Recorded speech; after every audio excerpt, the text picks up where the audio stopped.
Bismillahirrahmanirrahim. Assalamualaikum warahmatullahi wabarakatuh. Saya Raisa Mutirohman dari kelas MN23N. Di sini saya akan menjelaskan sedikit rangkuman yang saya rangkum tentang perkuliahan umum, mata kuliah agama dan etika. Jadi mata kuliah yang kemarin itu menjelaskan tentang Nabi Muhammad SAW sebagai teladan, mengembangkan insan akademik yang visioner dan beretika melalui akhlak beliau yang mulia. Lalu mengapa kita harus belajar dari sifat Rasulullah? Ya, yang pertama dari Quran surat Yasin ayat 11, di mana artinya yaitu sesungguhnya Nabi Muhammad hanya bisa memberi peringatan kepada orang-orang yang mau mengikutinya dan yang takut kepada Tuhan yang Maha Esa, yang Maha Pengasih tanpa melihatnya. Berilah mereka kabar gembira dengan ampunan dan pahala yang mulia. Lalu Nabi itu diingatkan oleh Allah, jika ada orang yang mengikuti khutbah Jumat, dia hanya akan dapat menyimak secara penuh, belajar secara baik, dan mendapatkan kajian atau materi yang paling banyak. Mereka adalah orang yang mempunyai dua syarat, yaitu dimana yang pertama memiliki konsentrasi dan menyimak dengan penuh. Lalu yang kedua mereka yang memiliki rasa khusyah atau rasa takut dan rasa malu kepada Allah. Lalu ada juga dari Quran surat Al-Ahzab ayat 21, di mana sesungguhnya telah ada pada diri Rasulullah yaitu suri tauladan yang baik bagimu, bagi orang yang mengharap rahmat Allah dan kedatangan hari kiamat, dan dia juga banyak menyebut Allah. Di mana ayat ini menegaskan bahwa keberadaan Rasulullah sebagai uswa, di mana umat muslim diperintahkan untuk menjadikan Rasulullah sebagai suri tauladan. Dengan demikian kita juga diminta untuk meniru sikap Nabi Muhammad baik dari perkataan maupun perbuatannya. Ada 4 karakter utama Rasulullah yang harus dimiliki oleh kita. Yang pertama yaitu asidku, atau biasa sering disebut dengan asidik, di mana artinya di dalam diri Nabi itu ada sifat jujur dan kepercayaan. Lalu yang kedua ada al-fatona, di mana artinya cerdas atau pandai. Nah, sifat ini itu sangat dibutuhkan oleh para rasul untuk menjalankan tugasnya. Lalu ada yang ketiga ada al-amanah, artinya jujur atau dapat dipercaya. Nah, ini adalah sifat terpuji yang berarti titipan yang harus dijaga dan disampaikan kepada orang lain yang berhak menerimanya. Dan yang keempat ada at-tabligh, artinya meneruskan atau membagikan, di mana Rasulullah membagikan atau memberikan perkataan-perkataan yang baik, sifat-sifat yang baik, seperti itu. Ada 3 hal yang saling berhubungan, yaitu yang pertama asidik, kejujuran, yang kedua as-sadaqah, yaitu sedekah, dan yang ketiga sodako, yaitu pertemanan. Ada juga ayat yang menegaskan tentang 3 hal tersebut, yaitu Quran surat Az-Zumar ayat 33, yang artinya dan orang yang membawa kebenaran yaitu Nabi Muhammad, dan orang yang membenarkannya, mereka itulah orang-orang yang bertakwa. Nah, ketakwaan ini adalah adanya kesadaran terhadap segala sesuatu atas dirinya, dan bahkan merasa hatinya itu yang paling dalam senantiasa diketahui oleh Allah, sehingga ia senantiasa menjalankan perintah Allah dan menjauhi larangannya.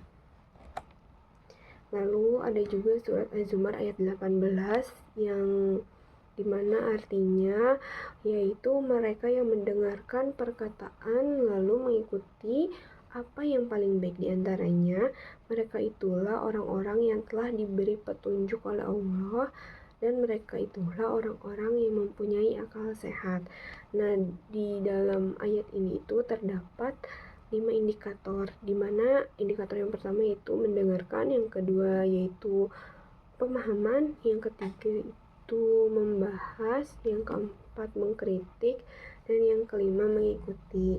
Nah, untuk orang-orang yang memiliki indikator tersebut memiliki 3 predikat.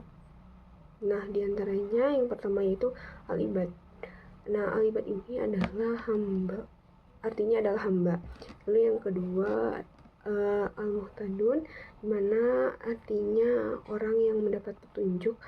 Lalu yang ketiga ada al-albab, orang-orang yang memiliki akal sehat. Ada 13 kriteria hamba Allah dalam kategori ulul albab. Yang pertama, berjalanlah di bumi dengan kerendahan hati dan martabat. Yang kedua, apabila orang-orang jahil menyapa kamu, maka katakanlah salam. Lalu yang ketiga, itu habiskan malam dengan bersujud di hadapan Tuhanmu. Yang keempat, berdoa agar api neraka tidak menyentuhmu. Yang kelima, jangan berlebihan.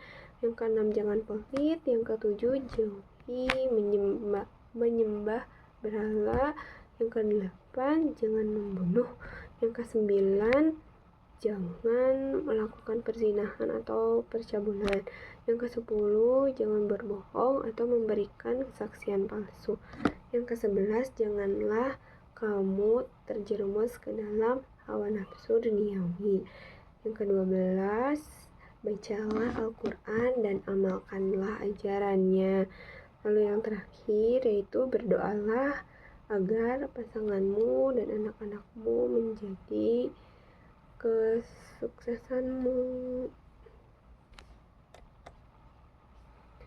Ada ayat yang menjelaskan mengenai kelompok al-muhtadun. Ayat tersebut yaitu Quran Surat Al-Baqarah ayat 157,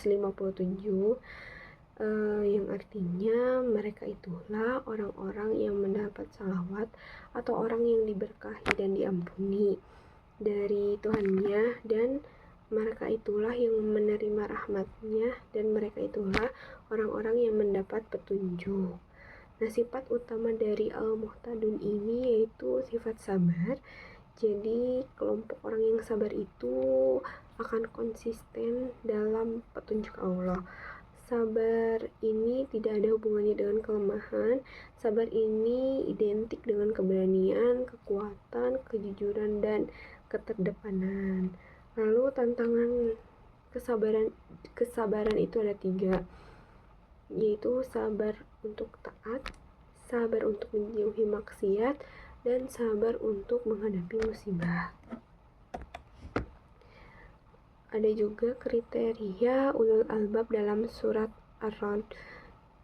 Yang pertama, dan orang-orang yang mendoakan apa yang diperintahkan Allah akan disatukan. Lalu mereka yang takut kepada Tuhannya, dan mereka yang takut terhadap hisab yang buruk. Dan yang keempat, orang-orang yang sabar mencari wajah Tuhannya, mereka yang menjauhi perjanjian Tuhan dan tidak melanggar perjanjian, ya. Dan yang keenam, mereka mendirikan sholat. Yang ketujuh, mereka menafkahkan dari rezeki yang diberikan Allah kepada mereka secara sembunyi-sembunyi dan terang-terangan. Dan yang ke-8, mereka menolak keburukan dan kebaikan. Sekian dari rangkuman saya mengenai materi kuliahan umum, mata kuliah agama dan etika. Mohon maaf apabila ada kekurangannya. Terima kasih. Wassalamualaikum warahmatullahi wabarakatuh. Ini adalah bukti saat saya mengikuti live YouTube saat mata kuliah agama dan etika.